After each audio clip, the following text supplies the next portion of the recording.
السلام عليكم ورحمة الله متابعينا الكرام على قناتكم معلومة ريفيو. طبعا احنا بنتابع معاكم كل اخبار مترو ابو قير. النهاردة كنا في جولة للمحطات السطحية واللي هم 6 محطات، محطة مصر وباب شرق والحضرة وسبورتنج وسيدي جابر وكفر عبده، وجنب كفر عبده هيبقى فيه مكان لورشة العمارات الجسيمة زي اللي موجودة في توسون، يعني هتبقى مكان ارض شركة النحاس. تمام، يعني كده عندنا ورشتين للعمرة الجسيمة، واحدة ناحية كفر عبده وواحدة ناحية توسون.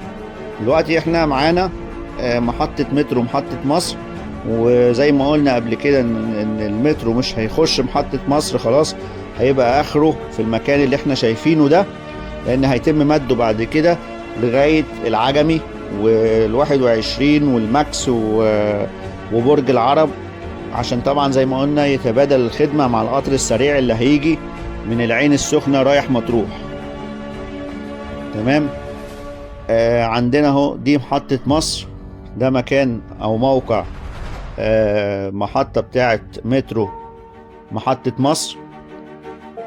طبعا ده هيبقى من انواع المحطات اللي هتبقى المنصة بتاعة حجز التذاكر او ساحة حجز التذاكر هتبقى فوق، وهننزل تحت نركب المترو على طول، يعني تحجز التذكرة تخش تنزل السلم تنزل على تحت على محطة المترو على طول.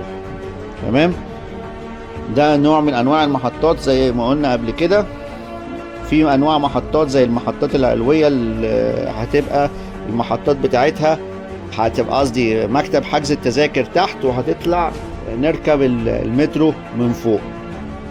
عندنا برضو هنا محطة باب شرق زي ما احنا شايفين كده، دي محطة باب شرق قدامنا، دي احتمال برضو تبقى بنفس النمط، هتبقى منصة حجز التذاكر فوق وتنزل نركب المترو تحت، لان طبعا هنا برضو المكان ضيق، لان اللي على شمالنا ده السور بتاع قطر السفر. تمام، اللي على شمالنا، اللي على يميننا ده المفروض ده هيبقى مكان المحطة، يعني المفروض ان هيبقى هنا في رصيفين وقضيبين، فتقريبا هتتعمل برضو المنصة بتاعت حجز التذاكر فوق وتنزل تركب المترو من تحت،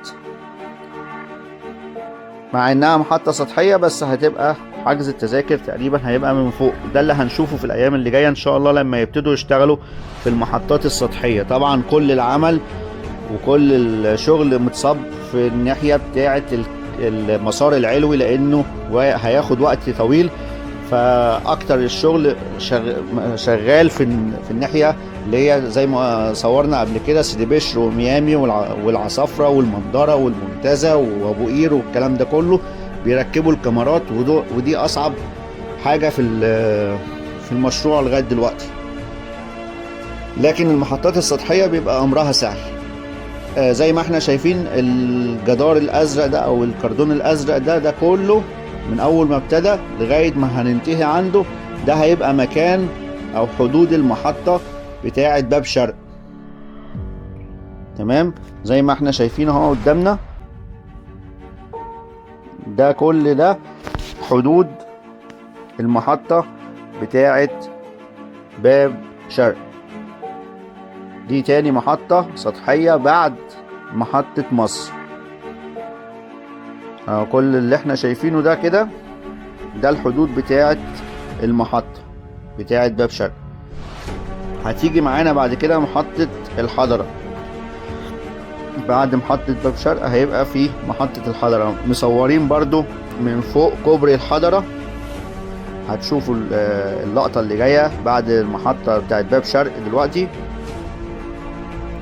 زي ما احنا شايفين اهو في قطر سفر كان معدي، دي حدود المحطة بتاعت باب شرق اهو، زي ما احنا شايفين كل ده لغاية النهاية هتكون ده مكان محطة باب شرق. طبعا قلنا 6 محطات سطحية، وبعد كده بعد كفر عبده بيبتدي يطلع المترو على كوبري او المسار العلوي. اول محطة في المسار العلوي بعد كفر عبده هي محطة الدهرية، بعد كده هيبقى محطة السوق او بكوس، بعد كده غبريال، خلاص ما بقاش فيه الرمل الميري. بعد كده معانا فيكتوريا، بعد كده سيدي بشر، ميامي، اسف، بعد فيكتوريا في محمد نجيب، وبعد كده سيدي بشر، بعد كده ميامي، وبعد كده العصافرة، مندرة، المنتزه، ومعانا بعد كده المعمورة والإصلاح وتوسن وابو قير. وبعد ابو قير طبعا زي ما قلنا قبل كده احتمالية ان هو يتمد لغاية ابو قير الجديدة عشان يتبادل الخدمة مع القطر السريع اللي هيجي من ابو قير لغاية، او اللي هيروح من ابو قير لغاية غرب بورسعيد. كده احنا خلاص ده اخرنا بالنسبة لمحطة باب شرق. زي ما احنا شايفين مكتوب على الحيطة اهو كارت الوصف وعلامة ان ده اخر محطة او اخر حدود محطة باب شرق. هيجي معانا بعد كده كوبري الحضرة اهو بنصور من فوقه، ده القطر بتاع السفر اللي هو بتاع المحافظات والقاهرة. واللي قدامنا دي ورشة السكة الحديد، كان زمان ايام لما كان مترو، كان ايام قصدي قطر ابو قير شغال، كان ممكن يخش الورشة دي لو في صيانة ولا حاجة، لكن دلوقتي اصبحت بتاعت السكة الحديد بس لقطورة السفر. الورشة بتاعت العمرة بتاعت مترو ابو قير خلاص بقى ورشتين، واحدة في ارض النحاس وواحدة هناك في توسن اللي احنا صورناها قبل كده، برضو هتلاقوها موجودة في الفيديوهات السابقة. دي هنا محطة الحضرة، طبعا هنا المكان اوسع شوية، ده قطر من قطورة السفر برضو معدي، تمام.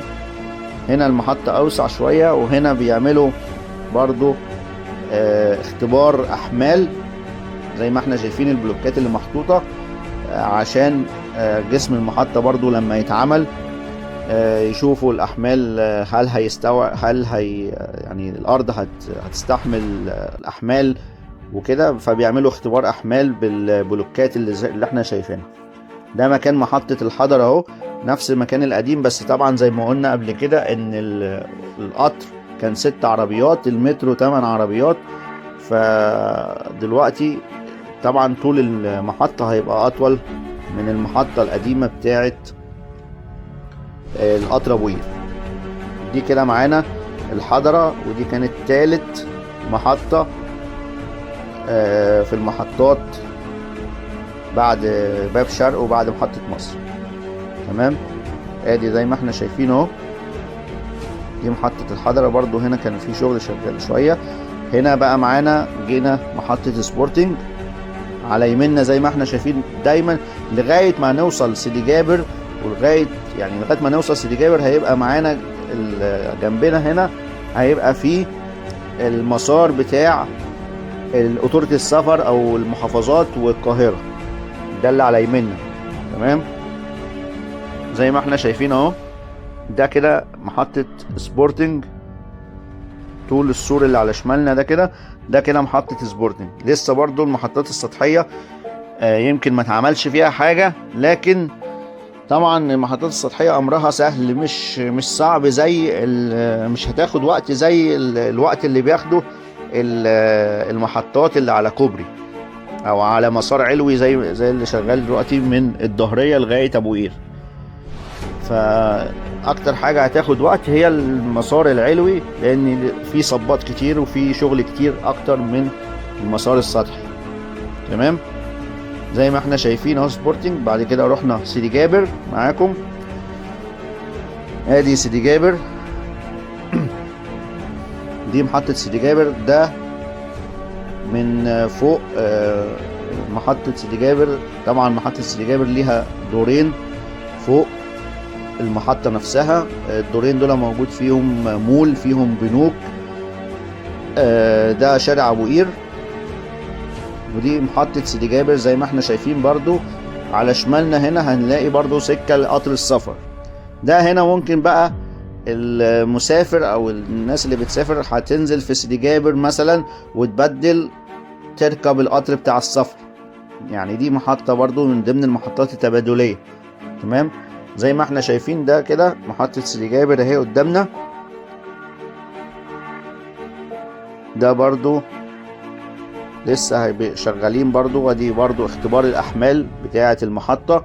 بيشوف الأرض، البلوكات اللي قدامنا اللي احنا شايفينها دي، ده برضو اختبار أحمال. طبعا لأن بتختلف عن المحطات بتاعة قطر أبو قير، بيبقى فيها أحمال كتير وفيها مكتب تذاكر وفيها كل حاجة بتبقى منفصلة. تمام، ادي كده معانا محطة سيدي جابر زي ما احنا شايفين اهو. على شمالنا ده القضبان بتاعة قطر السفر المحافظات. ده ماكيت بقى لمحطة سيدي جابر نفسها. ده محطة القطر، ده الماكيت اللي في الفيديو ده محطة القطر بتاعة سيدي جابر بتاعة المحافظات. ده ماكيت بتاع محطة سيدي جابر نفسه، لكن الصورة اللي محطوطة دي ده محطة سيدي جابر بتاعة المترو. ده هيبقى شكلها. طبعا معرفناش نصورها اوضح من كده لان بعيدة جدا، فيا دوبك عرفنا ناخد لقطة ليها. دي محطة سيدي جابر اهي زي ما احنا شايفين. اللي ورا في الفيديو ده الماكيت بتاع المحطة نفسها بتاعت محطة القطر، واللي قدام اللي هي الصورة دي محطة سيدي جابر بتاعة المترو. ده هيبقى شكلها. طبعا ده من ضمن الاشكال اللي هتبقى شكل من الاشكال التراثية، تحافظ على نفس شكل او نفس الطراز بتاع محطة سيدي جابر. نفس الشكل بتاع محطة سيدي جابر هتاخدوا نفس شكل محطة مترو سيدي جابر. هنا وصلنا كفر عبده زي ما احنا شايفين اهو. ده اليافطة بتاعت محطة كفر عبده. تمام، ادي كل اللي احنا شايفينه ده محطة كفر عبده اهو. طبعا طلعنا فوق عشان نصور، نقدر نصور لكم بوضوح شكل المحطة وشكل الشغل اللي فيها يعني وكده. ادي الاعمدة اهي، وهنعرف برضو الشكل بتاعها هيبقى عامل ازاي من ضمن الاشكال. هل هتبقى من ضمن الاشكال اللي هتبقى على منصة برضو وننزل نركب المترو من تحت، يعني نطلع نحجز التذاكر من فوق وننزل على المترو على طول. كل ده هيبان في المخططات اللي بعد كده هنشوفها بإذن الله. هنا ورشة العمرة الجسيمة مكان شركة النحاس اهو زي ما احنا شايفين. الارض اللي فاضية دي اللي على يميننا كلها دي هتبقى مكان العمرة الجسيمة بتاعت مترو اسكندرية. فقلنا زي ما احنا قلنا قبل كده برضو كتير ان كده معانا ورشتين للعمرة الجسيمة. ورشة جنب كفر عبده اهي، وورشة التانية جنب محطة توسون هناك. فكده لينا معانا ورشتين للعمرة زي ما احنا شايفين. كل ده محطة كفر عبده. وبعد كده بيبتدي يطلع المسار على كوبري عشان يكمل في المسار العلوي من بعد كفر عبده. على يميننا كده يكمل. اول محطة بعد كفر عبده هتبقى الظهرية، دي هتبقى اول حاجة في المسار العلوي. تمام، طبعا احنا لفينا النهاردة كتير الحمد لله. صورنا على قد ما نقدر، وعلى قد ما وصلنا نقدر يعني نصور لكم اوضح مكان واوضح صورة. قدرنا ناخد منه فيديوهات وصور. هتلاقوا برضو هتسيب لكم شوية صور للجولة بتاعت النهاردة. نتمنى نكون بنقدم لكم كل جديد، ونشوفكم ان شاء الله في فيديو جديد ومعلومة جديدة ومكان جديد. وانتظروا ان شاء الله مفاجأة من مفاجآت رمضان بإذن الله. هنعمل لكم مفاجأة بإذن الله. والسلام عليكم ورحمة الله.